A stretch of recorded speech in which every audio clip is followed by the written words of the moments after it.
Ese cansancio que sientes no es falta de sueño, es el peso de todo lo que finge ser.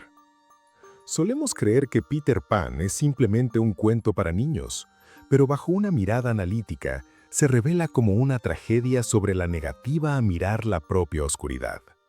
De hecho, esta historia contiene la clave para entender por qué, a menudo, nos surge una sensación de estancamiento, de estar incompleto o de sufrir un cansancio inexplicable. En este video, veremos cómo recuperar esa energía. El secreto se ocultó a plena vista el 27 de diciembre de 1904, cuando se estrenó esta obra en un teatro de Londres. Mientras el público aplaudía la magia del vuelo, casi nadie notó el detalle más importante. El relato no comienza con una aventura, sino con una mutilación. El protagonista ha perdido su sombra. J.M. Barrie no estaba escribiendo una fantasía escapista, sino documentando una patología. Cuando Peter encuentra su sombra enrollada en un cajón, como un objeto muerto, intenta adherirla superficialmente con jabón. Es un esfuerzo infantil que inevitablemente fracasa. Aquí reside la genialidad inconsciente de la obra. Wendy, actuando como la conciencia lúcida, revela la única verdad efectiva. El jabón no sirve. Para ser un ser humano completo, no basta con desearlo. Es necesario tomar aguja e hilo y coser la sombra directamente a la carne de los talones. La escena es, técnicamente, una cirugía. Para volver a ser real, se debe aceptar el dolor de la unión. Carl Jung llamó a este proceso integración de la sombra. Al escuchar la palabra sombra, la imaginación colectiva suele visualizar de inmediato un depósito de maldad pura, un sótano lleno de impulsos criminales. Sin embargo, al estudiar los textos rigurosamente, surge una definición mucho más matizada. La sombra no es necesariamente el mal, es simplemente la personalidad inferior. Es crucial comprender que inferior no es sinónimo de maligno, sino de primitivo.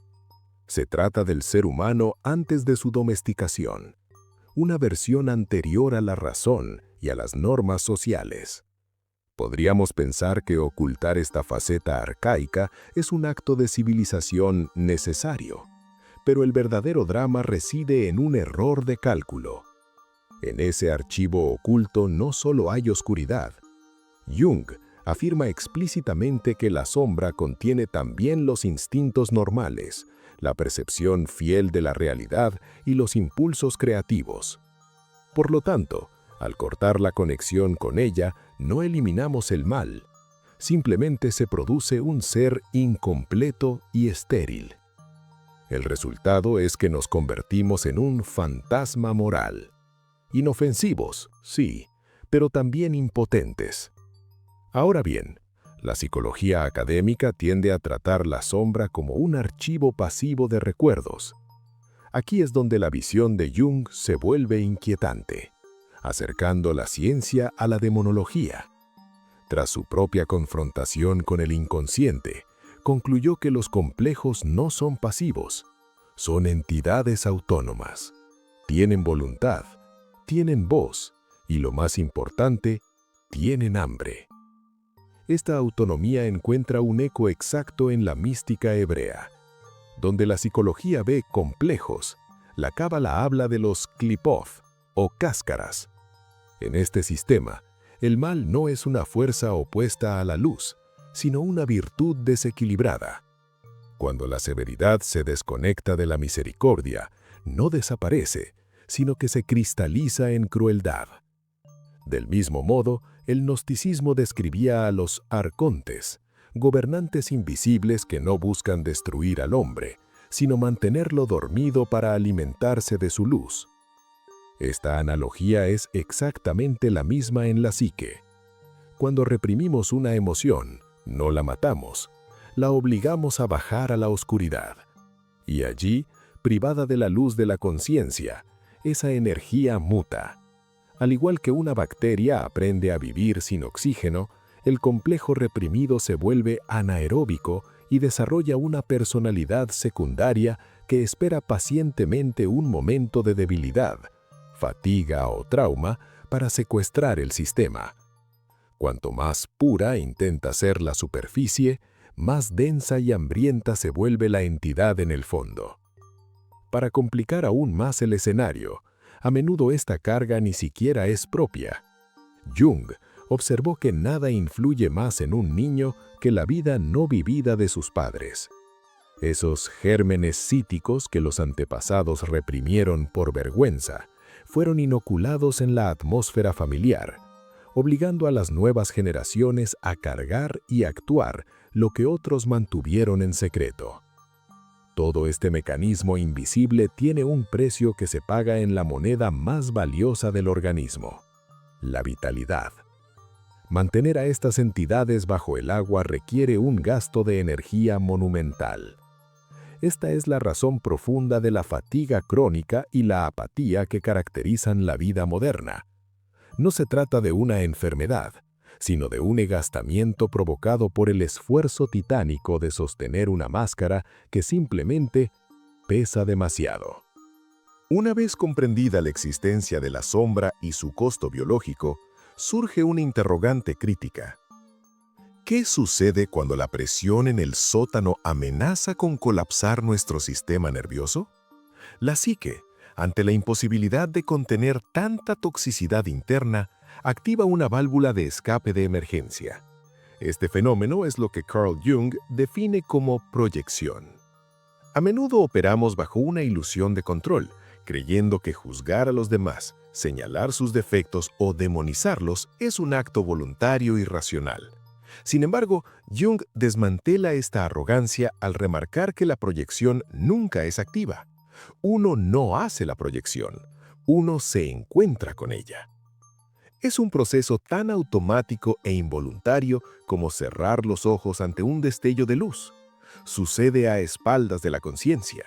Cuando un contenido interno, sea envidia corrosiva o agresividad reprimida, resulta insoportable, la mente lo expulsa y lo superpone instantáneamente sobre la persona que se tiene enfrente. No se decide ver al enemigo en el vecino. El enemigo simplemente aparece allí. Esta ceguera no es nueva. Jung consideraba la Biblia un tratado de psicología codificado, citando Mateo 7:3. ¿Por qué miras la paja en el ojo de tu hermano y no ves la viga en el tuyo? Esto no es una metáfora moral, sino una descripción técnica. Esa viga es la sombra no reconocida, convirtiendo la visión del mundo no en una observación objetiva, sino en una alucinación moral. Ahora bien, para que esta alucinación se sostenga, se requiere una complicidad en la realidad. Rara vez se proyecta sobre un lienzo en blanco. Para colgar un abrigo pesado se necesita un clavo en la pared, por pequeño que sea. Jung llama a esto el gancho. Para proyectar la inmensidad de la sombra sobre alguien, esa persona debe ofrecer un rasgo real que sirva de percha. Quizás un destello de egoísmo o una leve tendencia autoritaria. El defecto existe, pero la trampa reside en la desproporción. El gancho ajeno es apenas una fracción de la realidad, un 1%, pero sobre ese pequeño clavo se cuelga el 99% de la propia oscuridad reprimida. Esto explica el misterio de la hiperreacción emocional. Si el juicio fuera objetivo, sentiríamos indiferencia. Cuando surge una obsesión o un odio fanático, es la prueba de que estamos librando una guerra civil interior en territorio extranjero. Se ataca afuera aquello que amenaza desde adentro. El peligro se multiplica cuando este mecanismo deja de ser individual y se sincroniza. Cuando un grupo entero, familia, empresa o nación, comparte la misma represión, la sombra se colectiviza, generando una epidemia psíquica. El grupo necesita desesperadamente un contenedor para su toxicidad compartida, el chivo expiatorio o fármacos. Esta figura no se elige al azar. El grupo selecciona inconscientemente a quien mejor puede cargar con la sombra colectiva, a menudo aquel que se desvía de la norma o, paradójicamente, el más sensible, capaz de sentir lo que el resto niega. En las familias es la oveja negra, Al expulsarlo al desierto, el grupo se siente momentáneamente sano y bueno. Ante la sombra colectiva, el instinto sugiere defenderse o luchar contra la acusación. Este es un error fatal, pues la lucha solo refuerza el gancho. La verdadera supervivencia radica en retirar la adherencia. Si comprendemos que el odio recibido es un vómito psíquico ajeno buscando recipiente, podemos rechazar la proyección. Como dicta la máxima, el demonio solo puede entrar si se le invita. La proyección solo se adhiere si encuentra una duda interna. Bajo esta óptica, el mundo deja de ser un conjunto de hechos objetivos para revelarse como una sala de espejos infinita, donde millones de individuos aislados interactuamos únicamente con nuestros propios fantasmas reflejados en los rostros de los demás. Romper este espejo es el inicio de la gran obra. Una vez que identificamos la proyección y la retiramos del mundo externo, la energía psíquica regresa a su fuente. Sin embargo, esto no elimina el conflicto, apenas es el primer paso. Al quedarnos a solas con esa fuerza oscura, el instinto moral suele emitir un juicio inmediato y severo, la sensación de ser malo o destructivo. Pero este juicio es un error de diagnóstico provocado por el vocabulario. Para integrar esta fuerza, es indispensable limpiar los conceptos y entender la diferencia radical entre violencia y agresión. Etimológicamente, la palabra agresión no significa ataque ni destrucción. Proviene del latín ad gredere, que significa literalmente ir hacia, avanzar, moverse hacia el objetivo. La agresión es en realidad la energía cinética necesaria para la vida, la fuerza que permite al infante salir del útero, buscar alimento y establecer límites. La violencia, por el contrario, es la agresión desintegrada. Es la explosión caótica de una fuerza que ha sido reprimida durante demasiado tiempo y que, al no encontrar un canal consciente, revienta la tubería. Por lo tanto, la pasividad no es la cura de la violencia, es su causa. Aquí Jordan Peterson, retomando la línea filosófica de Nietzsche y la psicología de Jung, desmantela el mito del hombre inofensivo. Un ser incapaz de hacer daño no es virtuoso, es simplemente inútil, una víctima en espera. La moralidad real requiere la capacidad de daño. Solo aquel que tiene la espada afilada en la cintura y decide conscientemente no desenvainarla es verdaderamente pacífico.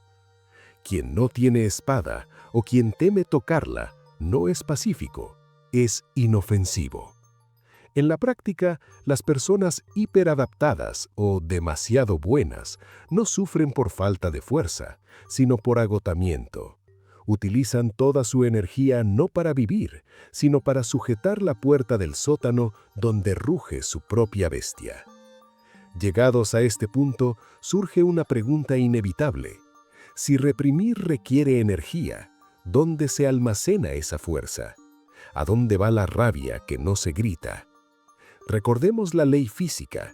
La energía no se crea ni se destruye, solo se transforma. En la psique humana, lo que no se expresa en palabras se imprime en el tejido. Aquí entramos en el territorio de la bioenergética. Alexander Lowen, discípulo rebelde de Freud, descubrió algo que cambia las reglas del juego. La sombra tiene peso, densidad y ubicación geográfica en el cuerpo. Lowen llamó a esto la coraza caracterológica. Cuando un niño siente un impulso prohibido, como morder por rabia, y lo reprime por miedo, la orden de detenerse no ocurre solo en el cerebro, sino en la mandíbula. Los músculos maceteros se contraen. Si la represión se repite 1000 veces, el músculo olvida cómo relajarse y la emoción se convierte en estructura ósea. Bajo esta óptica, el cuerpo revela una honestidad brutal. Esa rigidez en la mandíbula es rabia petrificada. La opresión crónica en el pecho es llanto no llorado en una jaula torácica que olvidó expandirse. La garganta cerrada es el cementerio de las verdades no dichas. El diafragma rígido es el miedo a sentir la intensidad de la vida. La espalda baja colapsa bajo el peso de una carga que se niega a soltar. Y la pelvis bloqueada es la sexualidad y creatividad que la moralidad congeló. El síntoma es la sombra hecha visible. Como dicta el axioma alquímico, lo sutil se disuelve en lo denso. La operación final no es la castración del monstruo, sino su domesticación. No se trata de matar al dragón, sino de montarlo. Al retirar la represión, esa inmensa cantidad de energía queda disponible. La sombra deja de ser el demonio que acecha a nuestra espalda para convertirse en el perro guardián que camina al lado, proveyendo la materia prima necesaria para construir la conciencia. Antes de pasar a cómo usar la espada, quiero que hagas un escaneo rápido. Ahora mismo, mientras ves este video, ¿tienes la mandíbula apretada? ¿El estómago contraído? Comenta abajo dónde sientes tú el peso de la sombra. Esa tensión es la pista que necesitamos para lo que sigue. Una vez que aceptamos la realidad de la sombra y comprendemos su mecanismo de proyección, surge la interrogante final y más práctica. ¿Cómo recuperamos esa energía dispersa? Jung ofrece un método técnico conocido como imaginación activa. No es una meditación pasiva, sino un ritual de negociación que debe superar 3 barreras fundamentales de la psique. El primer error que comete el ego es la identificación. Cuando surge una oleada de ira o terror, el instinto dicta decir «yo estoy furioso». Este uso del verbo ser es letal, pues nos funde con la emoción, provocando el colapso. Para evitar la posesión, se requiere la objetivación. La instrucción técnica es tratar a la sombra como un interlocutor invisible. No se tiene una emoción, se dialoga con una entidad externa. Cuanta más autonomía le otorgamos a esa voz, más fácil resulta separarse de ella. No somos la ira, somos la persona sentada en una habitación escuchando a la ira. Sin embargo, este diálogo no puede permanecer solo en la mente. La conciencia es volátil y tiene una tendencia perpetua a minimizar lo que la sombra revela. Para contrarrestar este autoengaño, el procedimiento exige fijar físicamente los hechos, el procés verbal o acta escrita. El método consiste en tomar papel y pluma para transcribir literalmente lo que la otra voz dice. Al ver las palabras en tinta, el complejo pierde su cualidad fantasmal y se convierte en un hecho objetivo. El papel actúa como un ancla que impide que la conciencia distorsione la realidad. Aquí surge la resistencia más fuerte. El ego teme que al dar voz a la sombra, ésta tome el control. Pero la mecánica es opuesta. Lo que toma el control es lo que se reprime. Por ello, Jung compara la relación sana con un sistema parlamentario. Debemos otorgar a la sombra igualdad de derechos. La conciencia defiende su moralidad, pero concede que la vida caótica del inconsciente también tiene derecho a existir. Se busca un modus vivendi, un tratado de paz basado en la necesidad mutua. El ego cede rigidez a cambio de la energía vital de la sombra. La lógica racional dicta que los opuestos son incompatibles. No se puede ser bueno y malo a la vez. Pero la psique no funciona con lógica, sino con energía. Jung explica que al soportar la tensión de la contradicción sin elegir bando, nace algo nuevo, la función trascendente. Imaginemos una central hidroeléctrica o una cascada. Para generar electricidad se necesita un punto alto y uno bajo. Si eliminamos la distancia entre ellos, el agua se estanca. La energía no nace de la mezcla tibia, sino de la caída. Al aceptar la tensión entre luz y sombra, se genera una tercera fuerza, un nivel superior de conciencia. Finalmente, el trabajo debe descender del papel al tejido. Aquí regresamos a la bioenergética con una advertencia crucial. Las recetas genéricas son inútiles. Decir «relájate» no sirve, porque las tensiones de la sombra son crónicas e invisibles para quien las porta. El cerebro las ha normalizado como forma de ser. Se requiere un autoanálisis microscópico, usando lo descubierto en la imaginación activa como brújula. Si la negociación reveló un llanto antiguo, la atención debe dirigirse al diafragma y los intercostales. Si apareció una agresividad mordaz, es necesario escanear la mandíbula y el cuello. Si se detectó represión sexual, el foco debe estar en el suelo pélvico. Es un proceso de ingeniería inversa. La mente detecta el conflicto y mediante la respiración consciente, el cuerpo lo libera. Solo cuando esa tensión muscular se rinde voluntariamente, la energía atrapada en la coraza vuelve a fluir, completando así el circuito de la integración. Si logramos sostener la negociación con la sombra y soportar la tensión de los opuestos, ocurre el fenómeno psicológico más profundo, el desplazamiento del centro de gravedad de la personalidad. Durante la primera mitad de la vida, se opera bajo la ilusión necesaria de que el ego, ese pequeño yo consciente, es el monarca absoluto de la psique. Se cree ser el centro del sistema solar. Sin embargo, tras el trabajo de integración, se descubre la realidad copernicana del alma. El ego no es el rey, es apenas un planeta que gira alrededor de un sol mucho mayor y desconocido. Jung llamó a este nuevo centro el sí mismo, o Selbst, una unidad paradójica donde la luz de la conciencia y la oscuridad del inconsciente se reconcilian. Esto nos lleva a la respuesta definitiva sobre el estancamiento y la fatiga crónica planteados al inicio. La cultura y la moralidad tradicional empujan incesantemente hacia la perfección, ser pura luz, sin mancha. Pero es precisamente este esfuerzo por ser perfectos lo que drena la vitalidad. Jung rechaza este ideal porque la perfección es estéril, excluye necesariamente el error, la sombra y la naturaleza. Como reza la máxima alquímica, ex perfecto nihil fit. De lo perfecto no nace nada.